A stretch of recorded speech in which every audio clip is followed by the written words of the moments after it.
Yes, it does. Okay. Welcome.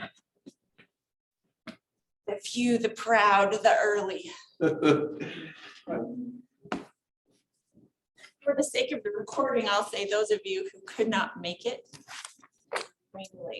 there's lots of resources to help you. This recording, you might actually get more out of the pre-recorded lecture snips. Okay.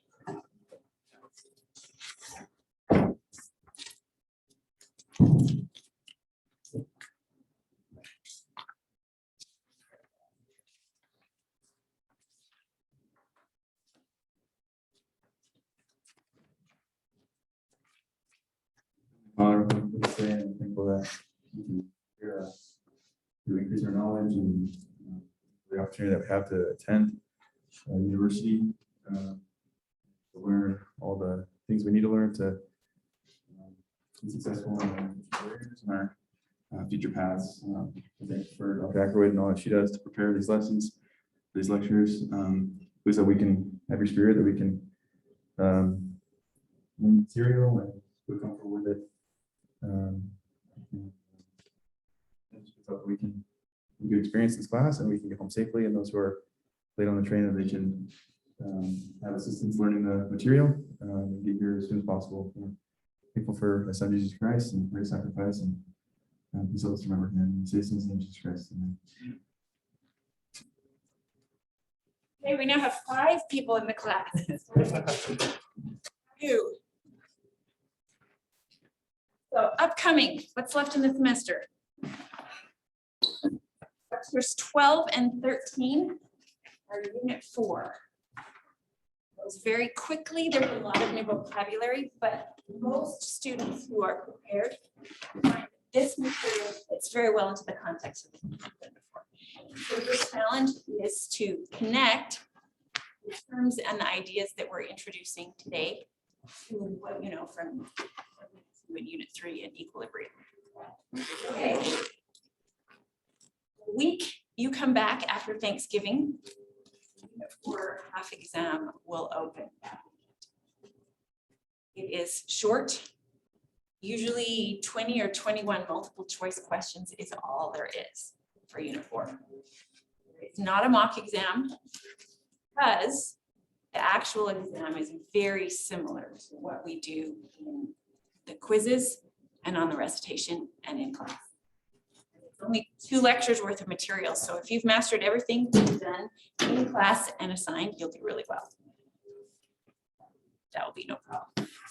I have one final lecture, lecture 14, that takes everything we've done in the class and said, yeah, okay, you've killed yourself learning all of this material, but you're really a biologist, so why would you care? And the answer is, there's a reason you're in this class, because everything that happens in biology actually happens because of the principles that you've learned in 106. Not only that, but the language and the ways of approaching things that biologists talk about really are the same as in chemistry. They just use slightly different words. So we're going to connect them. Okay, and then the final exam, the format of the final exam. Multiple choice, right? All multiple choice, which most students do a happy dance about.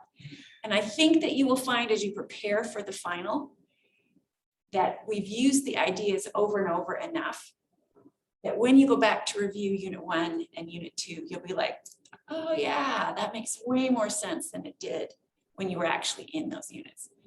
And that's a nice place to be when you get to a final, as opposed to say Chem 105, where you looked back and said, I don't even remember what this word means.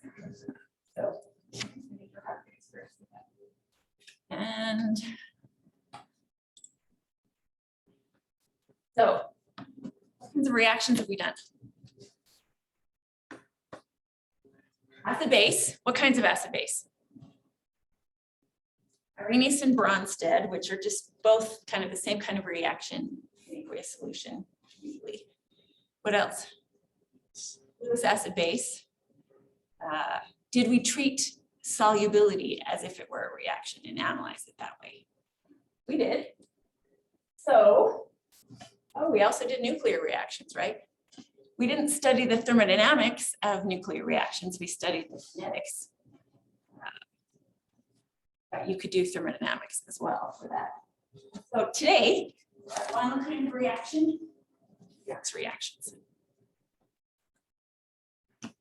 Redox comes from, it's an acronym, stands for reduction oxidation.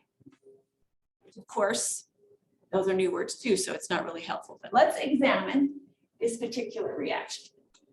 And I chose this reaction because it's easy to predict from your 105, 106. Intuition, what's going to happen. Okay, tell me what happens to the sodium metal. What does it become?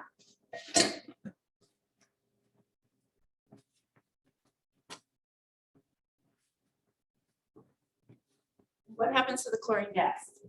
So sodium chloride, what is it? Ionic solid. It's composed of Na plus and Cl minus. So if we start with sodium, sodium goes from elemental sodium, and chlorine goes from diatomic molecular chlorine to chloride ion. Chlorine gains some electrons, right? Okay, so we have sodium going to Na plus. Sodium loses an electron. CO2 going to 2 chloride ions. Okay, that process of something losing an electron or some electrons and something else gains an electron, that is what a redox reaction is. Okay. The redox language comes from a long history of chemistry where they were trying to figure out what was going on. Back in the day, when early chemists who were only 2 steps away from alchemy were trying to figure out different kinds of reaction, they noticed that there was a certain kind of reaction that happened with oxygen. And they noticed when you reacted something with oxygen, that thing tended to lose electrons. So we have this terminology that says when something is losing electrons in a chemical reaction, we say it's oxidized. Now, it's not because oxygen is necessarily involved, but because historically that happened in the reactions with oxygen. Okay. If something gains an electron, what we say is it's reduced. Now, why do we say it's reduced when it's gaining electrons? You reduce the charge? You reduce the charge, it becomes more negative. And if you think about like a number line, if you become more negative, you're going down or reducing. So anything that gains an electron or gains a negative charge, we say it's reduced. Okay, so here's the question. If chlorine is reduced, what does that mean it's doing to the sodium? It's oxidizing it. And if sodium is being oxidized, that means it's giving away an electron. So what is sodium doing to the chlorine? It's reducing it, okay? Because sodium is oxidized, that means it is the reducing agent. And because chlorine is gaining electrons, it must be oxidizing something else, so it's the oxidizing agent. Okay, you need to be able to accurately and quickly keep straight in your mind what's the reducing agent, what's the oxidizing agent, what's being oxidized and what's being reduced. And to do that, what do we have to do? We just track what's gaining and what's losing electrons. Okay, so redox, the ox part stands for oxidation. And the red for redox stands for reduction. Okay, the easy way to remember that is to use the mnemonic oil rig. Oxidation is loss, reduction is gain of electrons. As a practicing chemist who's taught Chem 106 quite a number of times, when I see oil rig written, my brain automatically says oxidation is loss, reduction is gain. So there is a auto fix-it place on Freedom Boulevard in Provo that's called oil rig. Every time I drive by, my brain thinks oxidation is loss, reduction is gain. It would be helpful for you to have that similarly ingrained. Okay, So if something is oxidized, something else has to be reduced. So a redox reaction has to have something losing electrons and something gaining electrons. So we say an oxidizing agent is reduced and a reducing agent is oxidized. So that language usage, part of your working vocabulary. Okay. Track what would happen with potassium and chlorine. Now, some of what happens in the redox reactions, you can tie back to Chem 105. Remember for Chem 105, we talked about all the different elements and some have a high attraction for electrons and some have a low attraction for electrons. And when you did periodic trends in Chem 105, we tracked ionization energy as a measure of whether it's difficult or easier for an atom to give away a valence electron. And we tracked electron affinity, which is what are the energy differences that happen when something gains an electron.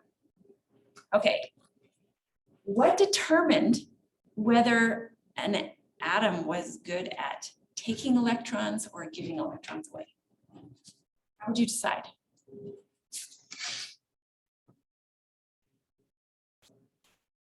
Okay, size makes a difference. The smaller the atom, the closer the valence electrons are to the nucleus. So the more tightly the electrons are held in, or the greater attraction for electrons. What else? Like electronegativity. Yeah. So when we moved after periodic trends in Chem 105 to talking about how atoms behave in molecules, we use the term electronegativity, which is just a kind of all-purpose attraction for electrons idea, right? Strictly speaking, electronegativity only applies to atoms in molecules, but it's as good a measure as any of the attraction things have for electrons. Okay, so if we look at potassium and chlorine, how electronegative is potassium? Okay, potassium is a group 1 element. How much attraction for electrons? If you remember, another step back into Chem 105, where we talked about effective nuclear charge, the effective nuclear charge of the group 1 elements is all 1, as opposed to, say, something at the other end of the periodic table where the effective nuclear charge could be 7 or 8. So potassium has a very low effective nuclear charge, very low attraction for electrons. So is it likely to be oxidized or reduced? It's likely to lose electrons or be oxidized. Okay, how about chlorine? Hey, Dr. Ackroyd. Yes. None of us on Zoom can see the presentation. Oh dear. Let's fix that. Ben, thanks for weighing in. Okay, what happened to my camera control?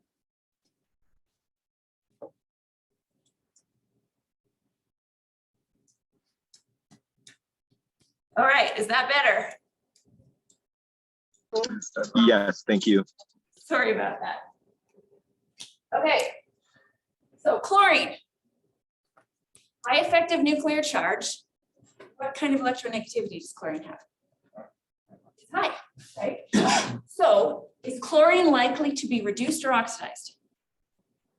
It wants electrons, it's likely to be reduced. So will that make chlorine an oxidizing agent or reducing agent? Likely. It's an oxidizing agent, yes. Okay, so we can predict that in the reaction, potassium will lose electrons and chlorine will gain them. So we end up with those products.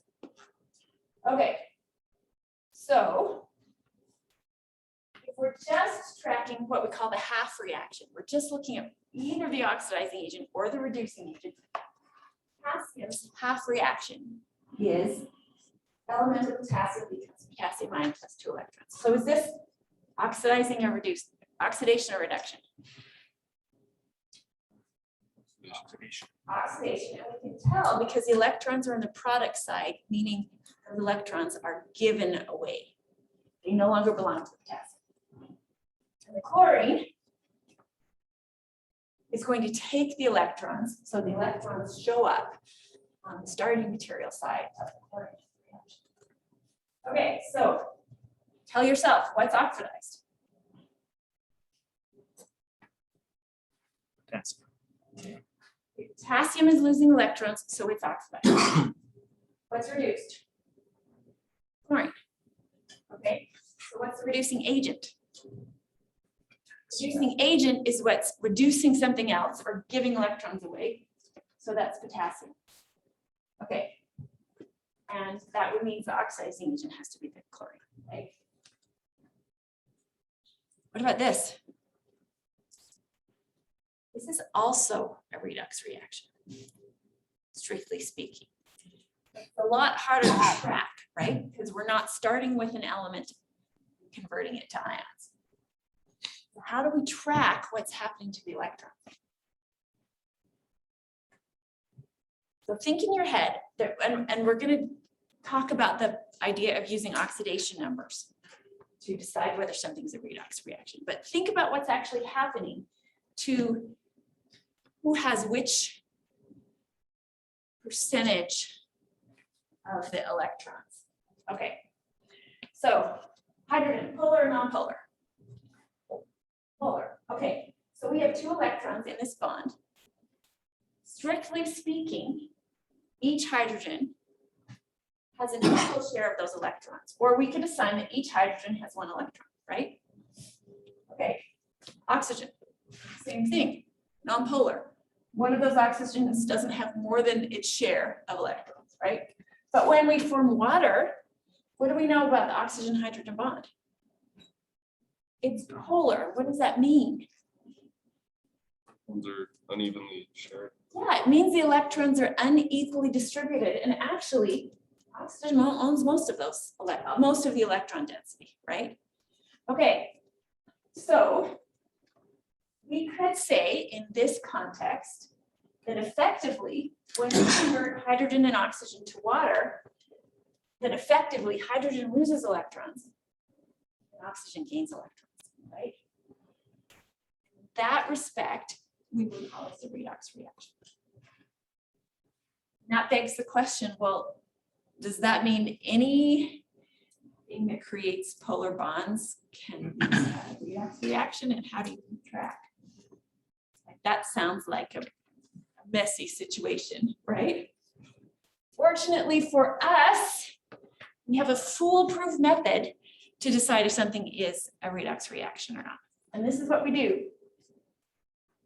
We assign oxidation numbers. Okay. Hydrogen starts here with an oxidation number of 0, meaning it's not short electrons, and it's not, doesn't have an excess of electrons. When it becomes water, hydrogen goes from 0 to +1. Why would it become +1 in the water? There's such a big bond dipole here that we're going to assign hydrogen as if it didn't have electrons, and assign oxygen as if it gained all of the electrons. And there's rules for how to do that, so you don't need to panic about that. Okay, oxygen goes from 0, meaning it doesn't have more or less than its share of electrons, to -2. Because essentially, we're going to assign it the electrons from both of those polar bonds. So it has some extras. Okay, so if oxygen goes from 0 to more negative, we say it's reduced, which makes it the oxidation agent. Once you learn how to assign oxidation numbers for all of the atoms in a molecule, in starting materials and products, then all you have to do to decide if something is a redox reaction or not is to track them. And if it's a redox reaction, something will have oxidation numbers that go down, something else will have oxidation numbers that go up. If it's not a redox reaction, say an acid-base reaction, what will happen to the oxidation numbers? Nothing, they won't change. Okay. So really what we're doing when we're assigning oxidation numbers is that we look at the polar bonds and we essentially assign the electrons from the polar bonds to the more electronegative. Okay, here are the rules though. If you have an atom that's in elemental form. The oxidation number is 0. Okay. So if you have a metal, what does the elemental form of metal look like when you write it on the page? Doesn't have a charge. It doesn't have a charge. Yeah, any uncharged metal is in an elemental form. Okay. If you have a non-metal, what does its elemental form look like? Oxygen, for example, what's its elemental form? Two. O2. Hydrogen, what's its elemental form? Two. H2. Fluorine, what's its elemental form? F2. If you see the formula and it only has one element in it, it's not a compound, then you just give it an oxidation number of 0. Okay. Remember we talked about the history of early chemists trying to figure out oxidation and reduction reactions. Oxygen is a big player in those reactions. And what we do is we say oxygen is almost always -2. Can you think of a bond that oxygen would be involved in where it wouldn't be polar and that oxygen would have a share of electrons? So, Oxygen itself, and very rarely, it's theoretically possible that you could have an oxygen fluorine bond. And then oxygen wouldn't be -2 in that instance, but I guarantee you will never see that. So as far as you're concerned, oxygen is 0 if it's O2, and otherwise it's always -2. Okay, hydrogen is the least electronegative element that you're going to come across, at least in covalent molecules. And so whatever bond hydrogen is in is slightly polar. So we assign it +1. The only exception is if it's in H2, and then we follow rule number 1 and it's 0 there. Okay. The other thing we say is that if you add up all of the oxidation numbers for all of the atoms in a molecule, those oxidation numbers have to add up to the formal charge on the molecule. Yes. So are oxidation numbers just like the measure of electronegativity? It's the measure of it, of how, what we do is assign the polar bonds. We take the polar bond and assign the more electronegative atom all the electrons when we do the oxidation numbers. Okay, so if the sum of all oxidation numbers is equal to the formal charge, if what you have is K plus, what does the oxidation number for K plus have to be? +1. Or if you have calcium 2 plus, what does the oxidation number for calcium 2 plus have to be? +2. Yeah. Okay. Are there any other rules? That's all. If you know that hydrogen is usually +1, oxygen is -2, elements are 0, and then you take those first 3 rules, use them for how they have to add up to the formal charge, and you can actually figure out anything based on just those 4 rules. Okay, here's an example. Permanganate ion. This is a product of a Lewis acid-base reaction. Okay. What's the total charge on this molecule? -1.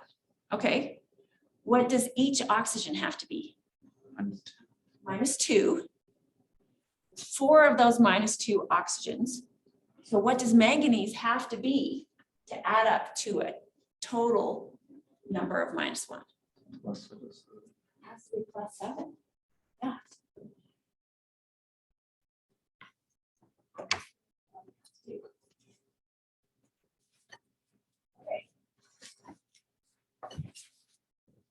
Yeah. How about?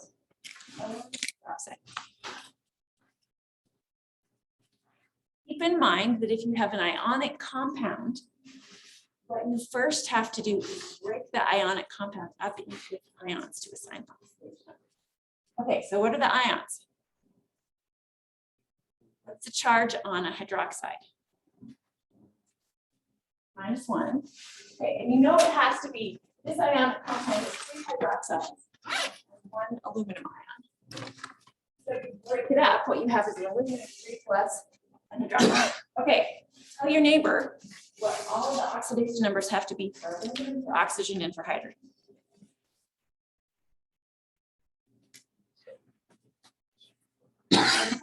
Chair next to you.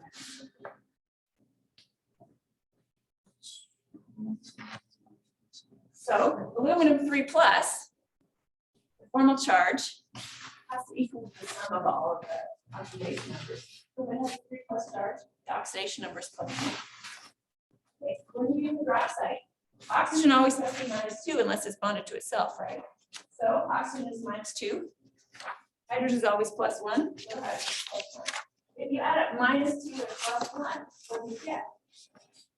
You get -1, which is the charge on the. Yeah.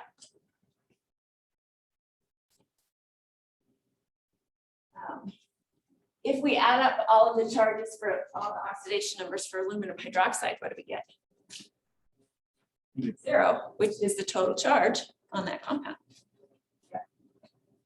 Okay, students sometimes get confused between oxidation number and bond. Okay. Back to the deep dark filled Unit 2 days of Chem 105, when we were learning to assign formal charge in a Lewis. Let's start. What's formal charge? How do you assign it? Lone pairs on the. For formal charge, you count the bonds and lone pairs around an atom, right? And then you say, are there extra electrons compared to what that atom would have as a neutral atom? So for example, let's look at formal charge on oxygen here. How many valence electrons does oxygen have as an atom? 6. So then we assess this and we say, okay, let's assume that the oxygen hydrogen bond, let's pretend that the oxygen owns half of that bond. Does it really? The polar bond, so it actually has more than half of it. But when we assign formal charges, we assume that every atom can be assigned half of a covalent bond. So we can give it 1 electron from this bond, 1 electron from this bond, the 4 electrons in the lone pairs, we get 6 electrons. So oxygen here has 6 electrons. That's how many it started with as a neutral atom. So does it have an excess or a shortage? No, so this has a formal charge of 0. Same thing for hydrogen. Okay, when we do, this is a run as a radius acid-base reaction. If we protonate the water, we get hydronium ion. Okay, what's the formal charge on oxygen now? +1, because we took one of the lone pairs and converted it to a bond. So essentially it's lost an electron. So the formal charge is +1. Okay, what's its oxidation number? Oxidation number is still -2. The oxidation number and formal charges are assigned independently.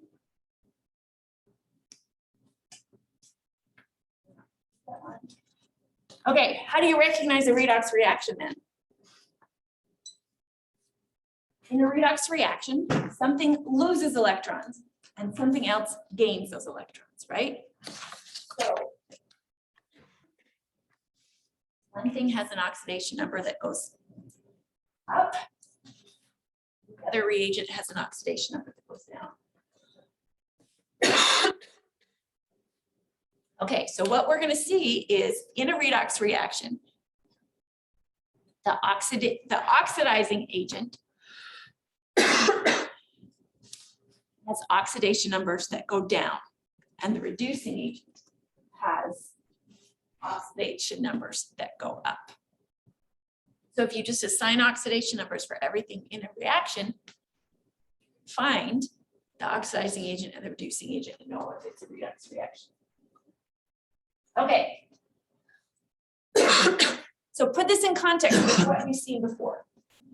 A redox reaction, what we're seeing is electrons get transferred from one species to another species, and we track that by watching the oxidation numbers change. How would you recognize a Bronsted-Lowry reaction instead? What's happening here? Proton gets transferred from the acid to the base, right? As opposed to this, where electrons get transferred from the reducing agent to the oxidizing agent. Okay, so find the oxidation numbers here. What are they? Right. So hydrogen, why does hydrogen start at 0? It's an element, right? And oxygen is an element. They're both non-polar bonds, and it converts to water. Okay. So the hydrogen goes from 0 to +1. What does that say about whether the hydrogen is oxidized or reduced? It becomes more positive. It gave away electrons, so it's being oxidized. That means your hydrogen is the reducing. And oxygen went from 0 to -2, so it's gaining electrons. So it's being reduced, so it's the oxidizing agent. And that's kind of the sequence that you have to go through for evaluating a reaction. Okay, practice it. Repetition 1 to 3.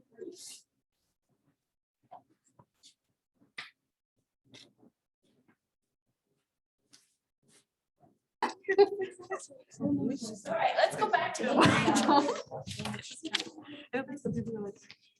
Sorry for the interruption. Had a kid 105 student. Thought that he could take the exam, and he showed up to the testing center and they said, "The exam closed 2 days ago and we don't have any record that you're allowed to take it." So I kind of needed to figure out what was going on there. You guys are all like traumatized on his behalf. Okay. So what we want to do, step back. Isn't it nice to, if you're thinking like a chemist, wouldn't it be nice to know the delta G naught for every reaction? That's helpful, right? Then we can predict where the equilibrium lies. So for electrochemical reactions, we want the E naught for every redox reaction, because that will tell us which way the equilibrium lies. Okay, we can calculate the E naught from the E naught values for the half reactions involved in the reaction. Textbook says, well, you decide what the reduction half reaction is at the cathode. You look at the E naught. You decide what the reduction half reaction is at the anode. You subtract it, and that gives you your E naught for your redox reaction or for your electrochemical cell. That works, but it makes no sense. So let me teach you how to do it. That's really the same thing, but it conceptually makes a lot more sense. Okay, let's.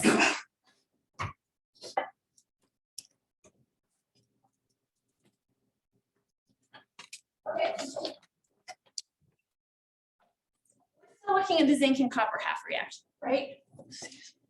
Okay, and in terms of half reactions for this redox reaction, we have an oxidation half reaction for zinc, and we have a reduction half reaction for copper 2+.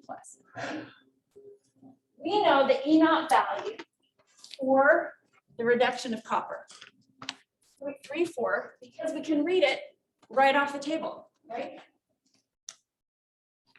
We also know the electric potential associated with oxidation of zinc.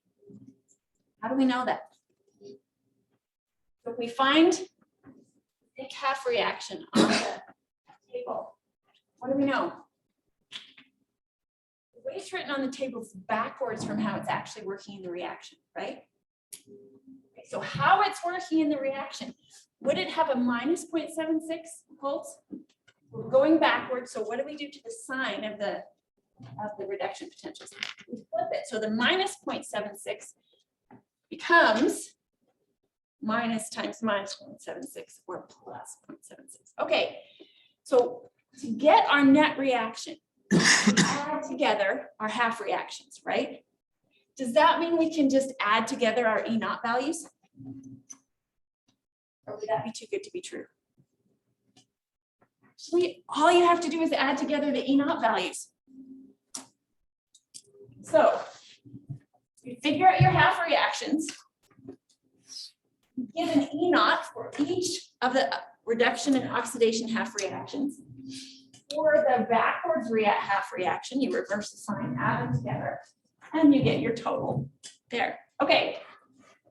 So for this reaction, if our E naught is 1.10 volts, what does that tell us about the equilibrium for this reaction?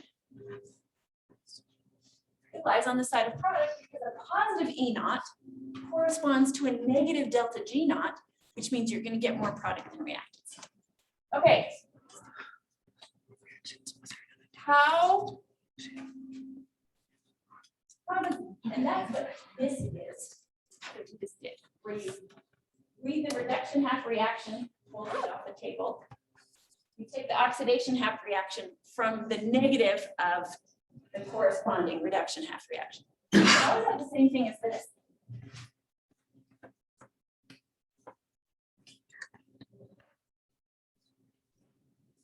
Anode, what you have occurring is oxidation, right? So the half reaction at the anode is the reverse of the one printed on the table. They're subtracting it because you have to flip the sign when you add the E naught values together. So my approach and the formula are really the same thing, except formula doesn't help you understand what's actually happening. Okay, so to calculate the standard potential for this, on the table of half reactions, the cathode, that's where the oxidation is occurring, you have this half reaction. Because the half reaction, the cathode is occurring in the direction of the reaction on the table, we take it right off the table. We're having the reverse reaction happening. So we take the value that's listed on the table. Notice this is listed as a reduction, but if we're carrying it out at the anode, we actually need it to be an oxidation. So we take the minus 0.76 value, and subtract it, or multiply the minus 0.76 by a negative sign and add it. You get the same thing either way. Okay, so we already decided that that positive E naught value meant that equilibrium for that redox reaction will lie on the side of products. What does that say about the K value for that reaction? Equilibrium constant is greater than 1. Delta G naught is negative. Which way will the electrons flow in a standard electrochemical cell? From the anode to the cathode. Yeah.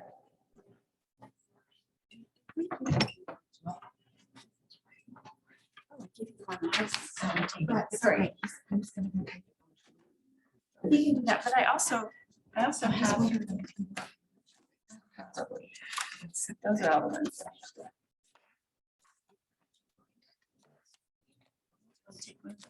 No, that's, we don't think that's better. Great. Okay. We have E naught values for a redox reaction. We have E naught values for a half reaction. Don't mean the same thing. Okay, so if we have a half reaction with a negative E naught value, what does that mean about the oxidizing agent in that half reaction? Is it a good oxidizing agent? You look at the table, it means that oxidizing agent shows up near the bottom. Otherwise, the half reaction wouldn't have E naught value, which means that is a poor oxidizing agent. And it means that when it reacts with a standard hydrogen electrode, it's a weaker oxidizing agent than H+, so the electrons would run backwards in that electrochemical cell. If you have a positive E naught for a half reaction, where do positive E naught values for oxidizing agents show up on your table of half reduction potentials? Near the top half, So that's a decent oxidizing, right? What does that mean about in the standard hydrogen electrode electrochemical cell? That means the electrons are going to flow forward, or that oxidizing agent is a stronger oxidizing agent.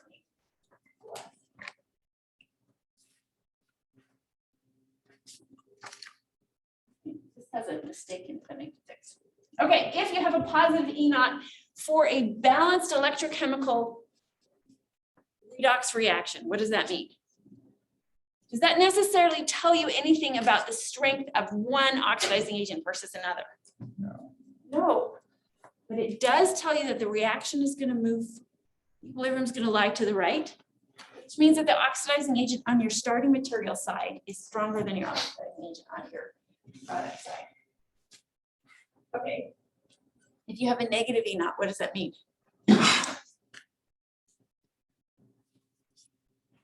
Where does equilibrium lie? To the left, which means that your oxidizing agent on your product side is a stronger oxidizing agent than your one on your starting material side. Okay. Or in the standard electrochemical cell, it means that the electrons will run backwards. Okay. Delta G and the E, the delta G naught and the E naught are linked. What's that formula?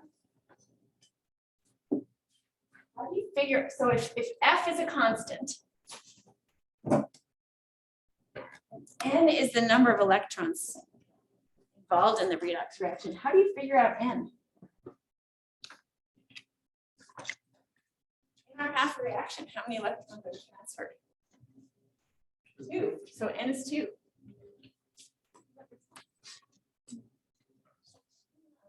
Is that reaction balanced? No, it's not. Okay, so you have to consider how to balance it when you figure out your number of moles of electrons. Sometimes balancing it is the best way to figure it out. Go back to our zinc and our copper. Our reducing agent gives up 2 electrons, and our oxidizing agent takes 2 electrons. There are 2 electrons transferred in the reaction, N is 2, right? What is this reaction? So we have 2 different half reactions. The half reaction involving sodium gives up 1 electron, and the half reaction involving chlorine gas takes 2 electrons. How many electrons are transferred? When you balance the reaction, what do you have to do? Same number of electrons have to be transferred from the reducing agent to the oxidizing agent. In this case, that means for every 1 time the half reaction involving the oxidizing agent runs, you have to run the reducing agent half reaction or the oxidation half reaction. Okay, so what's N here? What if 1 half reaction lost 2 electrons and the other half reaction gained 3 electrons? What would you do then? You have to balance the reaction such that the total number of electrons transferred was 6. So you have to come up with the lowest possible multiple for those electrons and transfer them that way. And that's going to play into what your N values is. Okay, well, you have to do calculations with that. Yes, you will, of course, but they're not very hard. Okay, so from the balanced reaction, you figure out what your N number is, or the number of electrons transferred.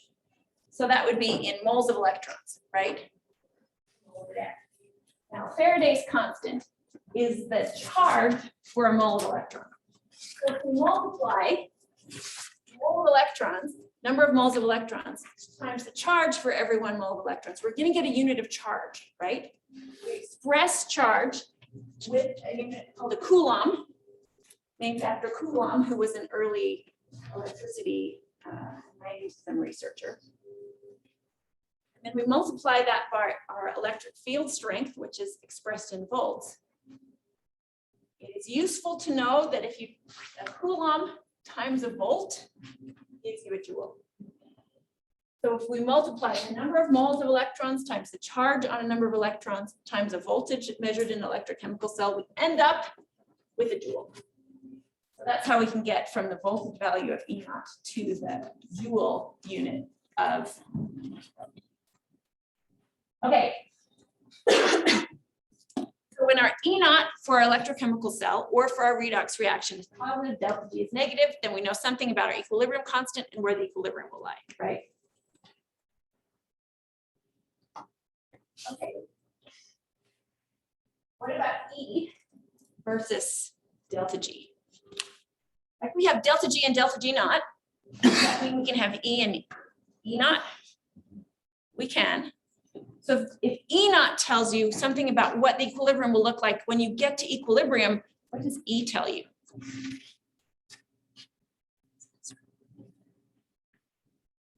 Tells you the same thing as delta G, right? So E tells you, first of all, am I at equilibrium yet? Anytime E isn't zero, you're not at equilibrium yet, right? When E is negative, what side of equilibrium are you on? If E is negative, you have too much product left of equilibrium, so the reaction is going to move backwards. If E is positive, and you haven't got to equilibrium yet, the reaction still wants to move forward or to the right of equilibrium. Okay, so make those connections in your mind. This is what delta G means. This is what delta G naught means. This is what K would be. And then connect that to what does E mean? What does E naught mean? And what does that mean for K in the position? Okay, so here's a question.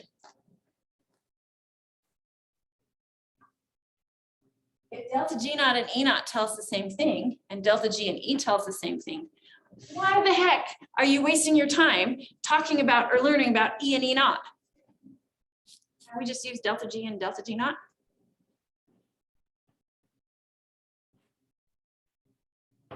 This is a practical question. It's also a historical question. First thing, chemists knew about E and E naught generations before they had any idea about delta G and delta G naught. So historically, chemists have been talking about E and E naught a lot longer.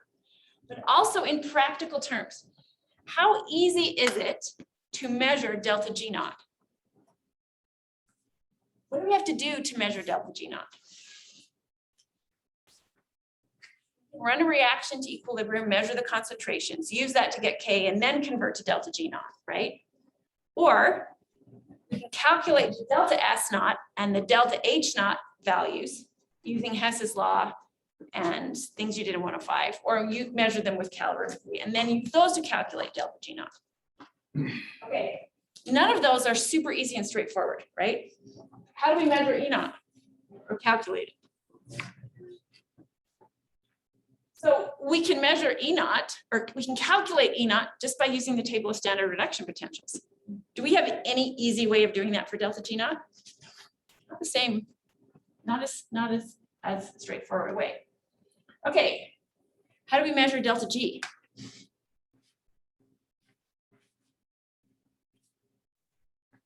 it straightforward to measure delta G? It isn't, right? But how do we measure E? Instead of your reaction in your electrochemical cell, plug it in, write down the number. That's all you have to do. So it's actually a lot easier to get electropotentials than it is to get Gibbs free energy value. So we continue to use those. So when we're talking about redox reactions, we don't typically talk about delta G. We talk about E and E naught instead. We just know what they mean with respect to delta G. Okay, so tell your neighbor, what's the difference between E and E naught?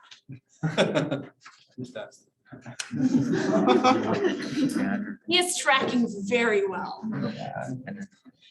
Yeah.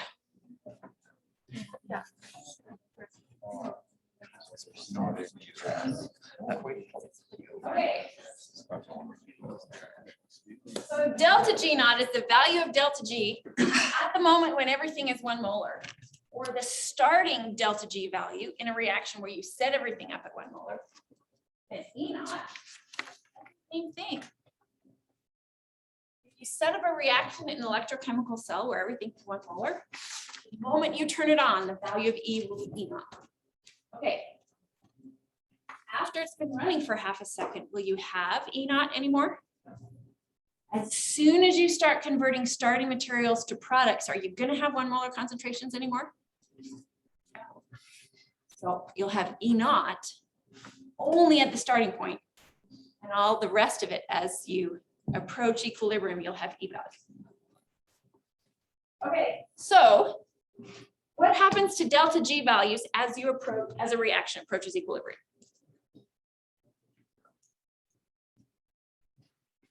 You start negative and you get to 0, right? What happens to E values as you approach equilibrium? You start positive, and at equilibrium you get to 0. Very similar. Okay. And talk about this already. Delta G is negative. Equilibrium is going to lie inside of products. Your K value is going to be greater than 1. Your E value will be positive. You just have to make that little flip there. Okay, we're going to cover this next time, but I'm just showing it to you so you can see how it all fits together. Okay, since E naught is related to delta G naught, that means K is related to E naught, right? Because if K is related to delta G naught, it must also be related to E naught. So we're going to have some equations where you can calculate K directly from. You don't have to. You could take E naught, convert to delta G naught, and get to K, but there's some direct. Okay. We've talked over and over in Unit 2 about how you can calculate delta G naught, delta G from the delta G naught and the Q value, right? Or you could express this as delta G equals minus RT natural log of Q, K plus RT natural log of Q. Or when Q is less than K, delta G is negative, right? We talked about that over and over.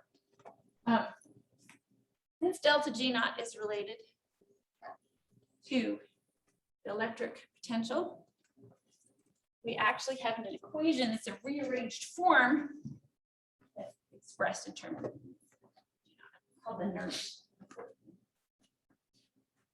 Do a lot of work with that next time. And we finished a little bit early because I would like you to work through this. The material isn't conceptually difficult once you get through it. I recommend that you do that here on recitation so that you can sort some of the difficult or and I can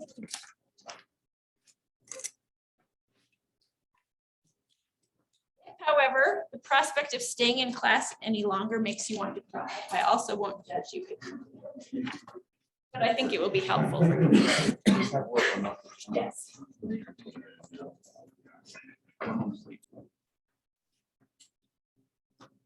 Should we go over the half exam? Half exam first. Yeah. Hand that out. And minutes or so working on that. I don't have your actual exams, I just have the blank exam.